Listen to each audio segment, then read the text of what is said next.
ये मैंने आप किस तरह देखते हैं इसको? देखिए, सबसे पहली बात हम लोग दूरगामी राजनीति के लिए आए हैं। हम्म। 2024 के चुनाव में हम लोग जो लड़का लोकसभा चुनाव में कहते थे कि हम अरबों रुपया करोड़ों रुपया का पैसा को ठुकरा चुके हैं, वही लड़का पे आज आरोप लगाया जा रहा है कि वो लाखों रुपया में सीट बेच रहे हैं। देखिए, सबसे पहली बात, हम सीट बेचना, पैसा लेना, ये चीजें हमें कभी कन्विंस नहीं कर पाई। हम समीकरण से चल रहे हैं क्योंकि हमको सीट निकालना है। सीट बेचना, इन चीजों पे लोग हमें कभी कन्विंस नहीं कर पाएंगे। बहुत अगर ऐसा होता तो दो दो पूर्व मंत्री को हम वापस करा दें, क्योंकि वहां हम टिकट की घोषणा कर चुके थे। ऐसा नहीं कि हम उनका टिकट को काट नहीं सकते थे, उनके जगह फिर उनको नहीं लड़ा सकते थे। लेकिन सवाल है, ऐसा नहीं है। लगभग दो दो पूर्व मंत्री हमारे पास आए थे। बहुत सारे पार्टी के जो पूर्व विधायक रहे हैं, जिनको इस बार टिकट नहीं मिला, उन्होंने संपर्क साधा। तो ऐसा जो चीजें जो आ रही मार्केट में, वो चीजें मुझे कभी कन्विंस नहीं कर पाएंगी। ये जही जयराम महतो है, जिसको आचार संहिता लगने के 12 घंटा पूर्व तक ऑफर था कि आप 10 से कुछ सीटों को लेकर माने हमारे साथ गठबंधन का पार्ट बन जाए। तो जैसा कि आपने कहा था लोकसभा में, एक जयराम मातो दो जगह से लड़ेंगे, एक पारसनाथ के पहाड़ से और दूसरा कोयले के खदान से। जैसा कि आपने कल आपका नामांकन है डुमरी विधानसभा के अंतर्गत, और दूसरा आपने बेरमो में कहीं ना कहीं बोल दिया कि वहां से चुनाव लड़ेंगे, तो क्या लगता है जो पिछले झारखंड से जब से अलग हुआ है, तब से वहाँ पे बेरमो के जो लोग कहीं ना कहीं झारखंडियत की जो विधायक ढूंढ रहे थे, वो विधायक इस बार मिलेगी वहाँ पे? देखिए, वहाँ 2 बार बाटुल जी स्थानीय विधायक बने हैं, लेकिन एक जो प्रभाव के साथ वहाँ विधायक बनना चाहिए, अब हमें लगता है 2024 में उनके पास एक अवसर है। क्या दोनों बिहारी है वहाँ पे? दोनों अन्य राज्यों के हैं, गैर झारखंडी हैं। और प्लस देखिए, झारखंड राज्य बना क्यों था, आज झारखंड के बच्चों को बताना होगा। झारखंड राज्य बना ही था एक शोषण के खिलाफ, और शोषण करने वालों को हमने सत्ता दिया है।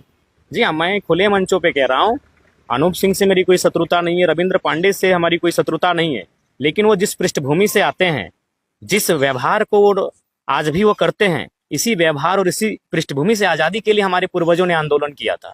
उनसे हमारी कोई व्यक्तिगत शत्रुता नहीं है। दोनों हमसे आयु में बड़े हैं, दोनों को प्रणाम करते हुए चुनावी मैदान में हम आएंगे। लेकिन जो सत्य है उसको हम मुखर होकर कहेंगे कि हमारी जो आंदोलन का जो कारण ही था, झारखंड अलग राज्य लेने का कारण ही था एक अलग विचारधारा, और दोनों उस विचारधारा से आते हैं जिस विचारधारा के खिलाफ हमने झारखंड राज्य लिया था।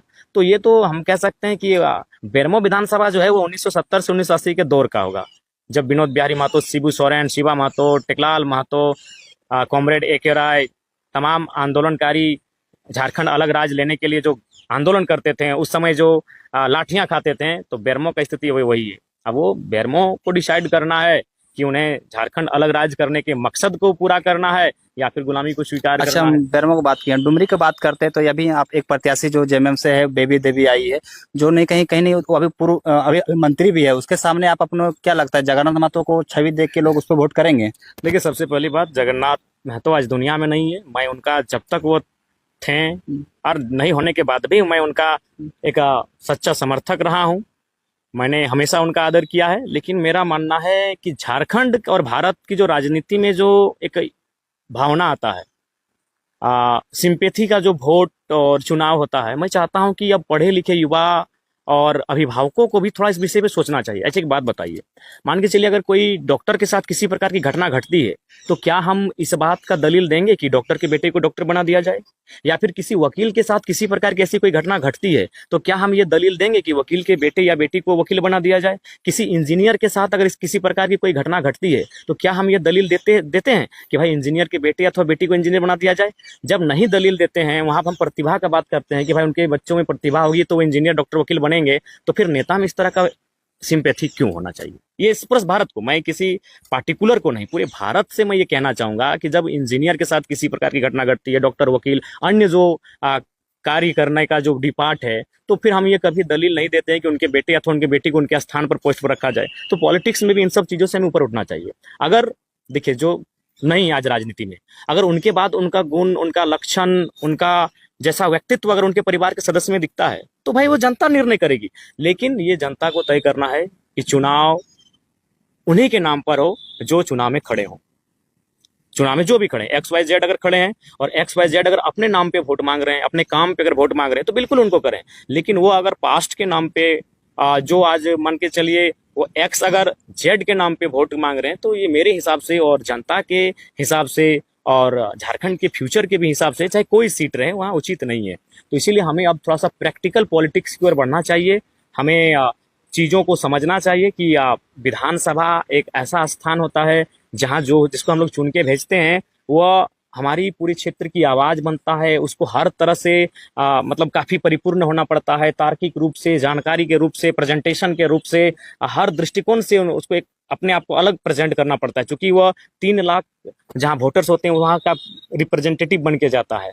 तो इसलिए हिसाब से मुझे लगता है कि आदरणीय जगन्नाथ बाबू को पुनः नमन करते हैं, शिवा बाबू को भी नमन करते हैं और लालचंद बाबू को भी नमन करते हैं, क्योंकि ये तीनों डुमरी के पूर्व विधायक 1 साल के भीतर इनका मतलब देहांत हुआ है।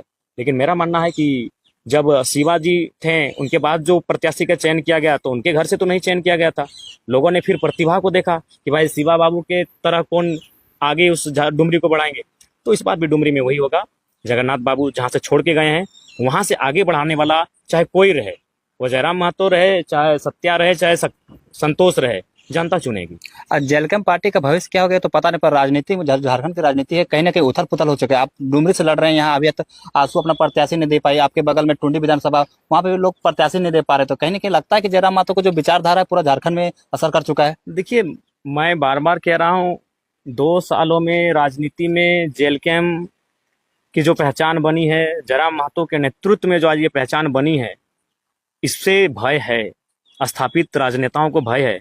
उसी का परिणाम है कि आज टुंडी रहे, डुमरी रहे, यहाँ प्रत्याशियों की घोषणा नहीं हो पाई है। दूसरी बात, हाँ, हम लोग जब 3 सूची जारी कर चुके थे उसके बाद दोनों दलों ने अपनी सूची को जारी किया, तो ये तो संशय उनमें रहा है, क्योंकि वे भी इस फैक्टर को मान रहे हैं कि इस बार के चुनाव में त्रिकोणीय मुकाबला होगा और कहीं ना कहीं अगर युवा चाहें, अगर उनके अभिभावक चाहें और थोड़ा सा परिस्थिति को समझें तो जेल कैम्प को अच्छी सीटें मिलेंगी। अब मेरा अंतिम सवाल है, जैसे जयराम महतो को हर विधानसभा मांगे कि हमारे यहाँ चुनाव लड़े, हमारे यहाँ चुनाव लड़े, आपके अपने अपने प्रत्याशी को उतारा है, तो क्या जयराम महतो उसके लिए प्रचार करेंगे या कहीं जाना तो संभव हो नहीं सकता है? तो देखिए, हम एक दिन में 3 से 4 विधानसभा को टारगेट करेंगे और शाम को 8 बजे या 9 बजे किसी एक विधानसभा में 100, 150, 500 लोगों के साथ कार्यकर्ता सम्मेलन करेंगे। तो अगर चूंकि रात को आप सभा नहीं कर सकते हैं, आचार संहिता का उल्लंघन होगा, लेकिन कार्यकर्ता सम्मेलन किसी बंद कमरे में, किसी 4 दीवारी के अंदर, किसी के घर के अंदर, किसी के छत के ऊपर एक बड़ा स्पेस में हम कर सकते हैं। तो नो डाउट हम प्रयास करेंगे। ऐसे भी अपना शरीर गला चुके हैं, अपना शरीर को हम पूरी तरह से डैमेज कर ही चुके हैं। 30 महीने में मुझे लगता है मेरे अंदर जो अंदरूनी शक्ति है, जो पर्यावरण में जो शक्ति है, इस ब्रह्मांड की जो एक शक्ति अदृश्य, वो मेरे साथ खड़ी है और इन 30 दिनों में मेरी जो मेहनत होगी उससे लोग आश्चर्यचकित हो जाएंगे। जैसे लोकसभा की बात करें तो लोग मोदी को देख के वोट करें, तो क्या लगता है पूरा झारखंड विधानसभा चुनाव में लोग जयराम महतो को देख के वोट करेंगे? देखिए, मेरा मानना है इस बार तो करेंगे, इसमें अपनी प्रशंसा नहीं है, लेकिन मैंने जो संघर्ष और त्याग किया है ओवरऑल मुझे लगता है कि इस बार उसका हमारे मतलब प्रत्याशियों जयराम को, महतो हर जगह, एक मान के चले कि जनता जयराम महतो हर विधानसभा में खड़ा है। हम मान के चलिए जयराम महतो की विचारधारा, जेल कैम्प की विचारधारा हर एक विधानसभा में खड़ी है और जनता इस बार उन्हें समर्थन देने का कार्य करेगी। और एक मेरा सवाल होगा आपसे कि अभी देख रहे हैं कि आपके साथ में जो कदम से कदम मिला के चले शुरू से लेकर के अंत तक, जो पहले से थे वो और जो अभी, वो कहीं ना कहीं देख रहे हैं कि भाई वो सोच रहे हैं हमको विधायक बनना है, और अगर पार्टी उनको टिकट देती है तो बोलते हैं कि हम झारखंड बदल देंगे, और नहीं दीजिएगा तो पार्टी छोड़ देंगे। ये मैंने आप किस तरह देखते हैं इसको? देखिए, सबसे पहली बात, हम लोग दूरगामी राजनीति के लिए आए हैं। 2024 के चुनाव में हम लोग 2029 की भी तैयारी करेंगे। 2024 का चुनाव केवल 2024 का नहीं है, 29 की भी चर्चा इस पे हमारी हो रही है कि कौन लोग हमारी विश्वसनीय। देखिए, हम लोग विश्वसनीयता की राजनीति करने आए हैं और हम लोग ज्यादा से ज्यादा चाहेंगे विश्वसनीय लोग आए। समीकरण को अगर साधने के कारण कुछ सीटें ऐसी हो सकती हैं जहां हम लोग जीत की ओर जाएंगे, लेकिन मैक्सिमम हमारा फोकस होगा विश्वसनीयता को। और हमें आशा है कि जो लोग एक दूरगामी सोच के साथ राजनीति में आए हैं, जो झारखंडी लोगों के दुख दर्द और तकलीफों से प्रभावित होकर राजनीति में आए हैं, वो फिलहाल उनको भी मालूम है 30 दिन का समय है, और इसमें जो भी संसदीय बोर्ड, स्क्रीनिंग कमेटी, फीडबैक और सर्वे टीम का जो रिपोर्ट आ रहा है, ठीक है, मानव भी भूल होंगी, त्रुटियां होंगी, लेकिन उसे स्वीकार करते हुए अपने अपने पक्ष, जो प्रत्याशी हैं उनके पक्ष में मेहनत करेंगे।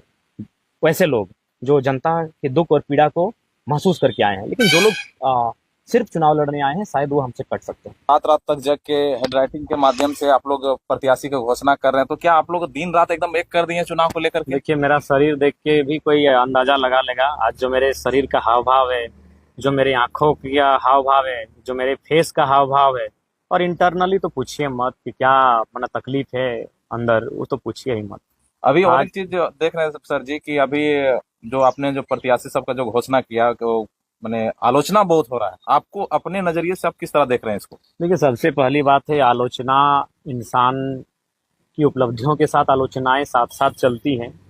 और मेरा मानना है कि मैं ये भी नहीं कहूँगा कि मैंने जिन प्रत्याशियों को अपना उम्मीदवार बनाया है उनमें आलोचनाएं नहीं होंगी, सबकी रायशुमारी हो जाएगी, रजामंदी हो जाएगी। स्वाभाविक है, मानवीय भूल होगी।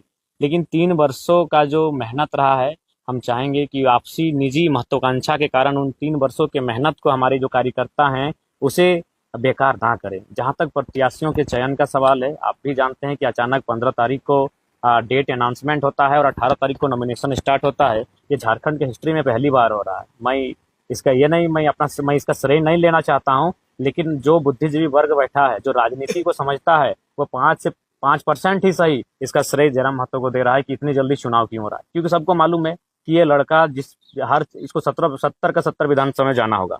ये जहां जाएगा वोट वहां मिलेगा। इसके भाषण से लोग प्रभावित होते हैं और जनता इनको वोट करती है। और स्कॉर्पियो से 70 विधानसभा 30 दिन में घूम पाना, 2-2 विधानसभा से आपका खुद प्रत्याशी होना आसान नहीं है। तो हम ये नहीं कह रहे हम श्रेय लेना चाहेंगे, लेकिन 5% ही सही जो बुद्धिजीवी लोग, जहां राजनीति करने वाले लोग बैठ रहे हैं, वो इस बात को कह रहे हैं कि ड्यू टू जयराम फैक्टर के कारण आज झारखंड के इतिहास में पहली बार चुनाव 2 चरण में हुआ है। और सबसे महत्वपूर्ण बात, मात्र 4 दिन नोटिफिकेशन के मात्र 4 दिन में नॉमिनेशन हुआ है। ये कभी नहीं हुआ है। लोकसभा का जो चुनाव था, आपको जानकारी होगा, नोटिफिकेशन मार्च महीने में आया था और नॉमिनेशन मई में हुआ था। यानी 2 महीना समय मिला था प्रत्याशियों को। आज ऐसा समय आ गया है कि नॉमिनेशन हो रहा है और एक तरफ प्रत्याशियों की घोषणा हो रही है, यानी प्रत्याशियों की घोषणा तक नहीं हो पाई और नॉमिनेशन चल रहा है। तो ये तो मानना होगा। तो उस लिहाज से समय काफी कम है। हमारे पास ऊर्जा है, हमारे पास उत्साह है, उमंग है, लेकिन समय कम है, ये भी सत्य है। तो उस कम समय में बहुत मैनेज करना पड़ रहा है। सभी जो लड़के हैं, संसदीय बोर्ड के हैं, स्क्रीनिंग कमेटी के हैं, उनको हाई अलर्ट में रखा गया है कि आप दिन में सो जाइए, लेकिन रात को आपका टेलीफोन जैसे ही जाएगा, आपको पूरा फीडबैक देना होगा। और उस समय जो हमारे जिला अध्यक्ष हैं, जो प्रखंड के अध्यक्ष हैं, उनको भी हिदायत दिया गया है कि आप कोशिश कीजिए 4 बजे भोर तक जागिए। आप 8 बजे सो के 12 बजे उठ जाइए, लेकिन आपको 12 बजे से लेके 4 बजे भोर तक संसदीय बोर्ड का केंद्र अध्यक्ष का फोन कभी भी जा सकता है, फीडबैक जानने के लिए, सर्वे जानने के लिए। तो हम लोग उस दौर में गुजर रहे हैं और हम अपना क्या बताएं भाई। आज ऐसा स्थिति है कि इस गर्दन से नीचे मतलब चावल और रोटी पार नहीं हो रहा है। हाँ, ऐसा नहीं कि हम कुछ खाने ही छोड़ दिए हैं। जो लिक्विड्स हो रहे हैं, जैसे दूध, शेक, ओट्स अभी रोज चलता है, इसको खा लेते। देखिए बगल में आपका 3 गो डाब पड़ा है। आपका इंटरव्यू के बाद उस डाब का सेवन करेंगे। अभी 4 बज गया है, लेकिन हम अभी तक चावल रोटी को हाथ नहीं लगाए। रात 2 बजे 4 गो रोटी और तड़का लेके बैठे थे, एक टुकड़ा खाएं और जवाब दे दिया गला। खींचते खींचते 1 रोटी खाएं, 3 रोटी फिर वापस रख दी, वो हाल है। तो स्वाभाविक है, बहुत मेहनत कर रहे हैं और हमें लगता है कि शायद झारखंड के इस बार की पॉलिटिक्स में कोई बंदा इतना मेहनत कर रहा होगा। और हम लोग अपने हाथ से, अपने हैंडराइटिंग से हम जारी कर रहे हैं। ये फिलहाल तो कोई नहीं कर रहा है। अच्छा, मेरा एक